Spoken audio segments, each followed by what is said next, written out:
2-3 दिवस झाले मुलाची सारखी बुणबुण चालू होती, "मम्मी अंडा राईस बनव."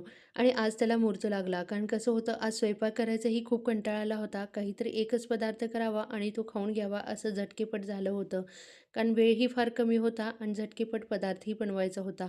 इथे बाहेरून आल्यामुळे खूप दमल्यामुळे फक्त अंडी उकडून ठेवली होती. त्याचं काय करायचं हा विचार चालूच होता. तोपर्यंत मुलाचंही फर्माईश आली, "मम्मी अंडा राईस तर आज बनवूनच टाक." आता अंडा राईससाठी अंडी मी उकडून घेतलेली आहेत. अंड्याला कट करून घ्यायची. त्यानंतर सर्व तयारी करून घ्या. कांदा कट करून घेतलेला आहे. टोमॅटो, बारीक चिरलेली मिरची, कोथिंबीरही कट करून घेतलेली आहे. आता अंड्याच्या भाजीसाठी फोडणीसाठी म्हणून जिरे तडतडून घ्यायचं. त्यामध्ये मिरची फोडणीला टाकायची. त्यानंतर लगेचच कांदा आणि टोमॅटोही टाकून घ्यायचा. आता कांदा आणि टोमॅटो भाजण्यासाठी थोडंसं मिठाचा वापर करायचा. कारण इथे मी जो उकडलेला भात केला आहे, त्यामध्येही थोडंसं मीठ ॲड केलं होतं. कांदा आणि टोमॅटो आपले छान परतत आहेत. तोपर्यंत आपण बाकीची तयार करून घेऊया. इथे आलं लसूण पेस्ट घेऊया. त्यामध्ये थोडासा बिर्याणी मसाला घ्यायचा, काश्मीरी लाल तिखट घेऊया आणि ह्यामध्ये मी चिकन मसाल्याचा वापर केला आहे. चिकन मसाला थोडासा ॲड करायचा आणि हे सर्व मसाले तेल सुटेपर्यंत आपल्याला परतून घ्यायचे आहेत.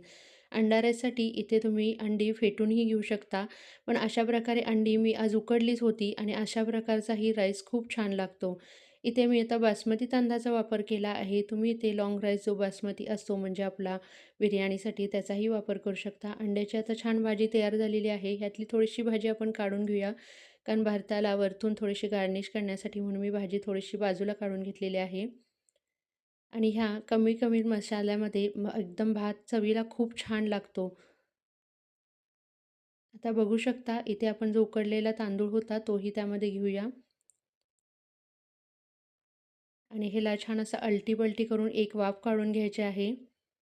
कारण मसाले आपलं सर्वत्र लागायला हवेत आणि भाताला एक छान वाफ आली दमदार, की आतमध्ये छान असा भात शिजला जातो. 80 ते 90% आपल्याला भात शिजवून घ्यायचा आहे. त्यानंतर थोडासा आता ह्यामध्ये शिजला जातो.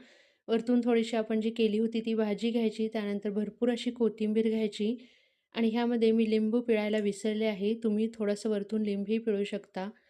आता बघू शकता भात आपला जो अंडा राईस आहे तो तयार झाला आहे. अगदी गाड्यावर मिळतो तसा चमचमीत असा भात तयार झाला आहे. थोडंसं मी खाऊन बघते आणि मग तुम्हाला सांगते. एक नंबरच झाला असणार.